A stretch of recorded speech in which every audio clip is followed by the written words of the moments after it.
او که تاسو په دې خبرو سوچ وکړئ نو په هغې کې د دې علاقې د ترقۍ سفر چې دی د هغې ټول داستان هغوی بیان کو. ما ته یاد دي د 1988 نه مخکې دلته کې مشران هم موجود دي، هغوی به د دې خبرې ګواه وي چې دلته نه روډونه وو، دلته نه بجلي وه، دلته نه سکولونه وو، دلته نه هسپتالونه وو، دلته نه ټلیفون و هغې وخت کې، نه د ګیس څه چا سوچ کولی شو چې دلته به راشي. او یو لحاظ سره دا علاقه ډېره پسمانده علاقه وه. 1988 کې ملي رهبر جناب آفتاب احمد خان شیرپو لومړنی ځل دلته نامنتخب شو MP. او ستاسو په همت او ستاسو په کوششونو سره د دې صوبې وزیر اعلی جوړ شو او صرف 18 میاشتې ورته میلاو شي. 18 میاشتې هېڅ شی نه دی، خو په هغې 18 میاشتو کې د دې علاقې د ترقۍ سفر شروع شو. روډونه دلته کې شروع شو، بجلی خورېدل شروع شوه، د دې علاقې کې سکولونه جوړېدل شروع شو، هسپتالونه جوړېدل شروع شو. بیا د هغې نه پس ته د 1990 نه 93 پورې مشر اپوزیشن لیډر و،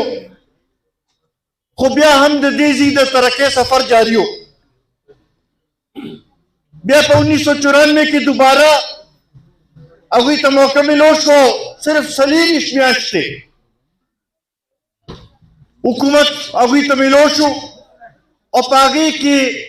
دې علاقې کې داسې بجلي خوره شوه چې ما ته یاد دي چې په ټرکونو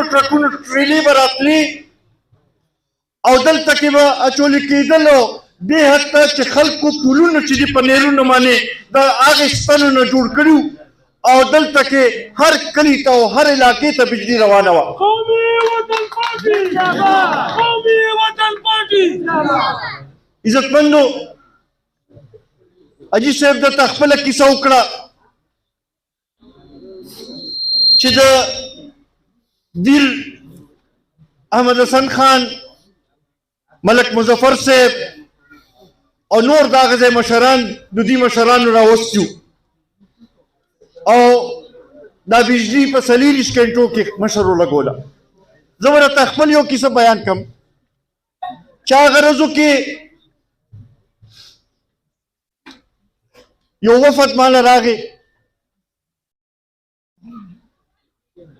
او همدغه شانتې مطالبه یې وکړه چې د بجلي زموږه پکار ده. ما هغه وخت سره هغه اکسین هغې وخت کې افضل شاه اکسین و د بجلي، هغه ته ما ټلیفون مې وکړو، خط مې هغوی له ورکړم چې د دې اسټیمیټ دې جوړ کړي. یو هفته پس ته مې کتل هغه مشران بیا رالل، چې هغه رالل نو ما ورته وویل چې یاره مشرانو لا خو لږ صبر به وکړې چې دا کار سرکاري کار کې کیدی شي یو څو ورځې لګي. ما ته وایي چې نه جي مونږ شکریې له راغلي وو او بجلي خو مونږ ته هم لګېده. ما اکسین ته کال وکړو، ما یاره ما درته کسان رالیږلي وه اسټیمیټ و دغه، وایي یاره جي ما دا سوچ وکړو چې ته به څه دوباره ځل به ما ته ټلیفون کوې او په دویم ځل باندې به راته وایې چې اوس دا بجلي ورته هم لګوه، خو بس چې تا ووایې چې د دې اسټیمیټ جوړ کړه موږ لپاره دا لویه خبره ده، موږ وایو چې دا بجلي ورته ولګوو. نو دا هغه وخت کې داسې کارونه روان وو چې صرف خبره به کېده او هغه کار به سر ته رسېدو. دغه شانتې عزتمندو نن دلته کې د سوی ګیس ضرورت دی او زما خیال هر کور نه دا مطالبه کېږي چې سوی ګیس زمونږ پکار دی داسې ده او که نه سوی ګیس هم پکار دی او که نه دا راته ووایه چې د دې سوی ګیس دا تمه چې ده دا د بلې کومې پارټۍ نه تاسو کولی شئ دا صرف و صرف ملی رهبر جناب آفتاب احمد خان شیرپو کولی شي او انشاءالله دا تاسو رواجه دلته به راولي دا عزتمندو نن به مختلف خلک تاسو ته راځي تاسو نه به ووټ غواړي دا 2018 کې چې څه وشو زما خیال یو لحاظ سره دا هم ښه وه لږ خلکو د فرق هم محسوس شو دا هم پته ولګېده چې کوم هغه پارټي ده چې کار کوي او کوم هغه خلک دي چې تشې خبرې کوي دا هم پته ولګېده چې کومه پارټي ده چې خپل وعدې سرته رسوي او کوم هغه خلک دي چې هغوی صرف هسې ووټ اخیستلو لپاره خبرې کوي نور بیا عمل په هغې باندې نه کوي نن عزتمندو که موږ وګورو دې علاقې کې که د هرې پارټۍ کس وي چې دا ته تپوس وکړو چې بهی د کار تمه چا نه کوې نو همدغه یو جواب درله راکوي چې آفتاب خان نه داسې ده او که نه نو بیا عزتمندو ولې نه چې موږ راپاسو هغه له داسې لاس ورکو د رورۍ لاس ورکو چې نور هم بهتر انداز سره زموږ خدمت وکړي نور هم بهتر انداز سره موږ لپاره آواز اوچت کړي داسې طریقې سره کامیاب کړو چې هغه سبا په قومي اسمبلی کې چې ودرېږي نو هلته کې خلکو ته وایي د اسلام آباد واکدارانو ته دې وایي چې بهی زه خپل حلقې داسې کامیاب کړی یم داسې طریقې سره هغې خلکو ما باندې اعتماد کړی دی چې زه اوس په دې کې دا نه منم زه دا غواړم چې هلته کې ترقي وشي د هغه ځای مسایل حل شي د هغه ځای پسماندګي دې لرې شي دغې لپاره به کوشش کوو بیا خاص کر زه دلته کې دا ځوانان وینم 1 لک نوکرو خو د سره 1 کروڑ نوکرو خو د سره بل چا واده کړې وه سر ته یې ونه رسوله دلته کې دې مشرانو نه تپوس وکړئ ځوانانو دلته کې که روزګار چا ورکړی دی او بې لالچه روزګار چې چا ورکړی دی نو هغه واحد ملي رهبر جناب آفتاب احمد خان شیرپو دی انشاءالله زمونږ منشور رزدو کې مشر به اعلان کوي او په هغې کې موږ روزګار باندې توجه ورکړې ده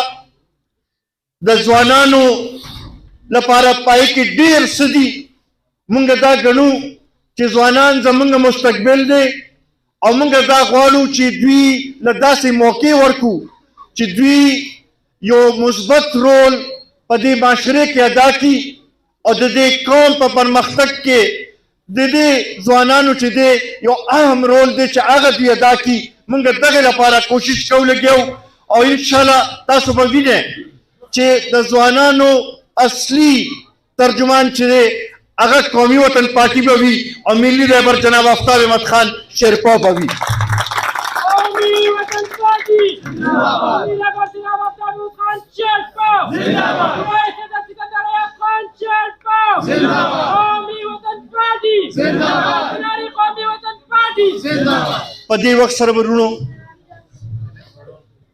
مختلف خلک په تاسو ته راځي څوک به د مذهب په نوم تاسو نه ووټ غواړي څوک به د نوي پاکستان په نوم تاسو نه ووټ غواړي هغه نوي پاکستان والا خو لږ په دغه سوچ کول پکار دي 9 کاله ورته زموږ صوبې کې مکمل وشوه او اوس خو آزاد خلک دي په دې سوچ کول پکار دي ځکه چې د آزاد خلکو خو ګورې نه د منشور پته لګي او نه د نظریې پته لګي نه دا پته لګي چې سبا مستقبل څه دی نو په دې باندې سوچ کول پکار دي او بیا خاص کر بعضې خو پکې داسې دي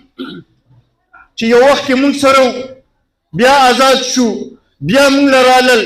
د هغې نه پس ته بیا پی ټي آی ته لاړل اوس بیا آزاد شو د دغې خلکو خو بالکل مستقبل پته نه لګي چې سبا به کوم ځای کې ناست دي کوم طرف ته به ځي زما ټولو دلته کې باشعورو خلکو ته دا درخواست دی چې کم از کم دا خپل ووټ داسې ځای کې استعمال کړئ چې د هغې نه ستاسو ته علاقې ته فایده ورسي نن که دا ووټ موږ استعمالو دا د دې مقصد لپاره استعمالو چې موږ په قومي اسمبلی کې او په صوبایي اسمبلی کې داسې نماینده وټاکو چې هغه زمونږ هلته کې د حقوقو تحفظ کولی شي زمونږ لپاره داسې قانون سازي کولی شي چې زمونږ مسایل حل کړی شي مونږ لپاره هلته کې زمونږ د دې علاقې د پسماندګۍ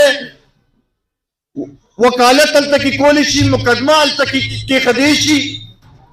او د هغه ځای نه وسایل چې دی هغه د دې د پسماندګۍ لرې کول لپاره روړی شي دغې لپاره مونږ دغه کوو په دې ووټ کې نه جنت شته نه دوزخ شته جنت او دوزخ چې دي صرف او صرف زمونږ په خپل اعمالو باندې دي او الله تعالی به د هغې فیصله کوي د هغې بل څوک نشي دغه کولی نو دې لپاره هسې نه چې په جذباتو کې خپل دا ووټ غلط استعمال کړو ووټ په صحیح ځای کې استعمالو ووټ چې دی هغه به د هغې کس له په حق کې استعمالو چې څوک موږ له کارونه کولی شي څوک زمونږ مسایل حل کولی شي څوک زمونږ د علاقې صحیح نمایندګي کولی شي او زما خیال دی چې دا اوس چې کوم امیدواران ولاړ دي که په دې کې موازنه وکړو نو ټولو کې بهترین پای کې ملي لیبر جناب آفتاب احمد خان شیرپا دی چې هغه زمونږ مسایل حل کولی شي د هغه یو دې صوبې په سیاست کې یو کردار هم دی او دا یې ثابته کړې هم ده چې او وي او نه یې نه وي دا یې ثابته کړې ده چې هغه د حکومت په چلولو په طریقه هم پوهېږي د عوامو مسایلو حل کولو په طریقه هم پوهېږي نو او بیا خاص کر دا به ګورو چې په هر حالت کې په هر مشکل کې د خپل قوم نه رسته شوي نه دی دماکې به کېدلې تاسو ته به دلته کې یادي خو هغه چېرته تاسو سره خپل تعلق یې نه دی پرېښی ولاړو تاسو سره ستاسو سره په دې میدان کې ولاړو نو نن به تاسو راپاسئ تاسو به خپل د مینې او د دغه اظهار اخلاص اظهار چې دی هغه به د 8 تاریخ باندې د ووټ په ذریعه به کوئ او انشاءالله زما دا تمه ده چې تاسو به د ډیوې په حق کې ووټ استعمالوئ به